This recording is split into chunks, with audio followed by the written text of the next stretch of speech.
ભક્ત ગોરા કુંભાર. મને માફ કરો ભગત. કોઈને કઈ વાગ્યો તો નથી ને? તુલસીબેન અને શુરાભા બધાય એમ કેમ તો છે ને? તમે બિલકુલ ચિંતા કરો માં, હંધાઈ ઠીક છે. હું કેવી અભાગી કહેવાય. તમે મને આશરો આપ્યો અને આખા ગામે મારા લીધે તકલીફ ભોગવી પડી. જેમ એક પથ્થર દરિયામાં નાખો અને વમળ ઊભા કરે એમ મારા લીધે આખા ગામમાં તકલીફના વમળ ઊભા થયા છે. કેવા છે પગલા મારા? મારો પગ પડે ને પનોતી બેહે છે. મારા બાપો ગુજરી ગયા, મારા લીધે તમને તકલીફ પડી અને હવે મારા કર્મોની સજા આખું ગામ ભોગવી રહ્યું છે. ગંગા, ભાગ્ય તો ઈશ્વર બનાવે છે ને ઈશ્વર કોઈ દી કઈ ખરાબ સર્જન નથી કરતો. તમે પોતાની જાતને અભાગણ કહીને ઈશ્વરનું જ અપમાન કરી રહ્યા છો ને આ હંધાઈ કર્મો તો યુવરાજના છે, તો તમે એની સજા નહીં ભોગવો. આ યુવરાજના કર્મોના લીધે જ એની મતિ ભ્રષ્ટ થઈ ગઈ છે.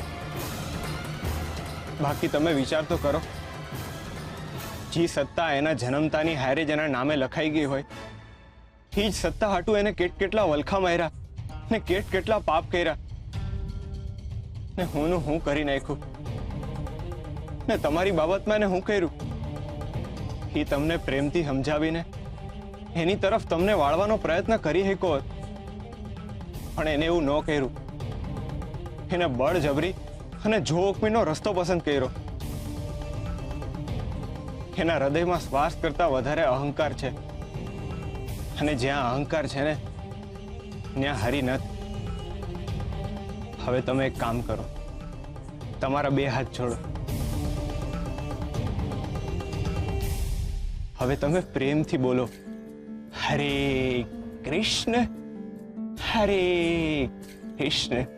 હરે કૃષ્ણ હરે કૃષ્ણ. જોયું, તમે કેટલી સરળતાથી બોલી શક્યા. પણ તમને ખબર છે, શિવરાજા નહીં બોલી શકે અને અભાગો તો ઈ છે જે હરિની પાસે નથી. બાકી તમારા મનમાં જ્યારે ઈચ્છા થાય ત્યારે તમારા હોઠ ઉપર તમે હરિનું નામ લાવી શકો છો. ખરેખર તમે ભાગ્યશાળી છો. તમે ચિંતા ન કરો. વાદળ ગરજે ત્યારે કઈ ધરતી ધ્રુજે નહીં ને. તમે ચિંતા ના કરો. તમારી શ્રદ્ધાની સામે એની જીદ લાંબુ સમય સુધી નહીં ટકે. હાલો, ઊભા થાવ ને ઘરે હાલો.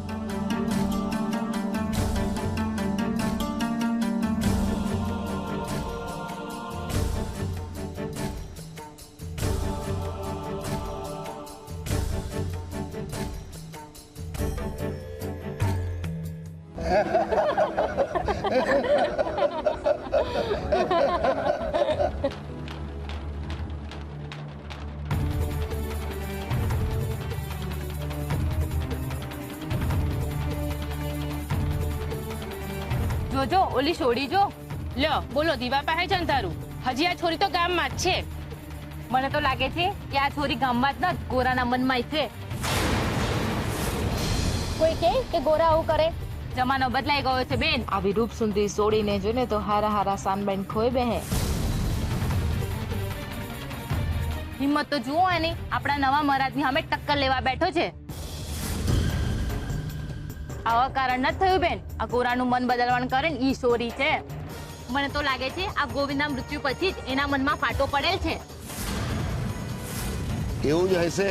તુલસી એની હારે ઈટાને બાંધતી હતી એટલે એ છોકરીએ મીઠી વાતો કરીને ગોરાને ફસાવ્યો છે. હે હરી, આ લોકો કેવું પાપ કરી રહ્યા છે. મનમાં મેલ ભરી રહ્યા છે અને એના શબ્દો બનાવીને સંસારમાં પાથરી રહ્યા છે. કોઈ સ્ત્રી વિશે આવા શબ્દો એમને ઉચ્ચારવા ના જોઈએ.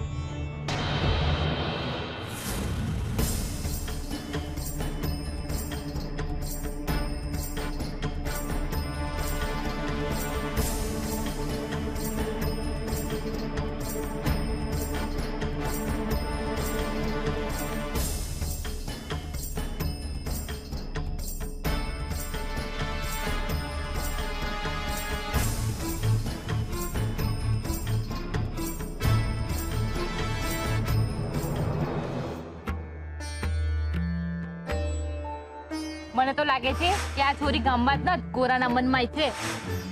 કોઈ કહે કે ગોરા આવું કરે? જમાનો બદલાઈ ગયો છે બેન. આવી રૂપ સુંદરી છોડીને જોને તો હારા હારા સાનબાઈન ખોઈ બેહે.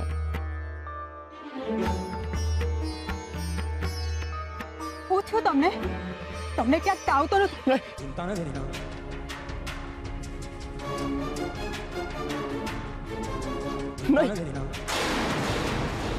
શું થયું? તમે કેમ હેપતાઈ ગયા?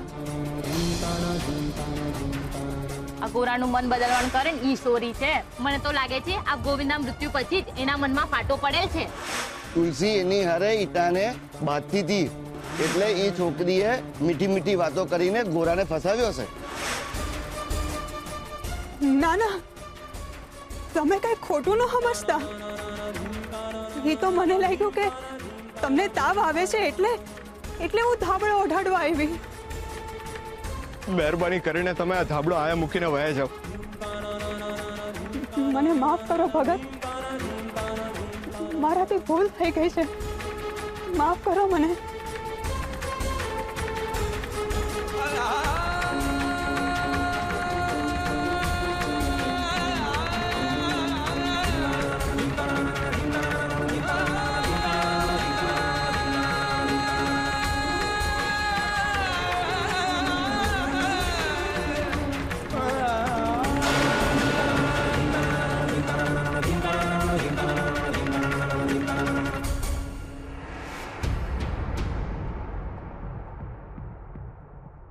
હે હરી,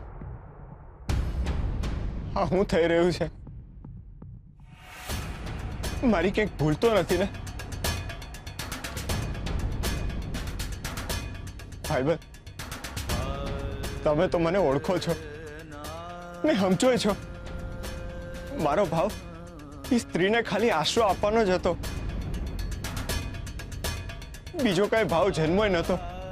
તોય લોકો કેમ આમ બોલી રહ્યા છે? લોકો તુલસી અને ગોવિંદની કેમ આવી વાતો કરે છે? મને આવી વાતો કેમ સંભળાય છે? આ શું કર્યું તે ગંગા? તે ખરી ગંગાને મેલી કરી છે. ભગત જેવા સાચા અને સારા વ્યક્તિ પર જો આજે દાગ લાગ્યો છે ને, તો એ તારા કારણે. જેને તને આશરો આપ્યો એની જ પ્રતિષ્ઠાને આજે તારા કારણે મૃત્યુદંડ મળ્યો છે.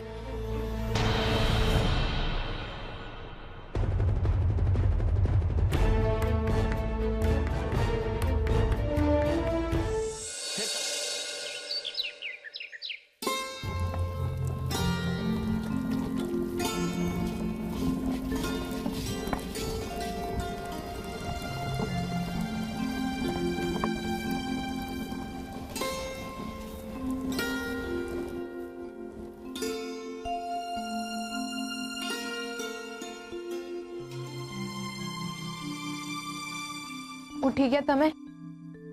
હા. તઈ હાથ મોઢું ધોઈ લો. હા. અને હું એમ કહેતી હતી કે પૂજારી બાપાને ત્યાં જવા પહેલા શુરાભાને થોડીક માટલા ઘડવામાં મદદ કરજો ને. એ બચારા ક્યારના એકલા એકલા માટલા ઘડે છે. તમે થોડોક હાથ વટાવશો તો એમને સારું લાગશે. હા. હા વાવ ગોરા. હા ભા, તને મદદ કરવા હાટું જ આવ્યો છું. લાવ હાલ. અરે હમણાં તો ઈઠો જો, થોડીક વાર બે, કાંઈ મદદની જરૂર નથી. ના ભા, બેહવાનો વખત નથી. તને મદદ કરીને મારે પૂજારી બાપાની સેવામાં જવું છે. હારું હારું, એક કામ કર ભા, તું માટી ખૂંદી આપ. હા. તું માટી ખૂંદી આપ.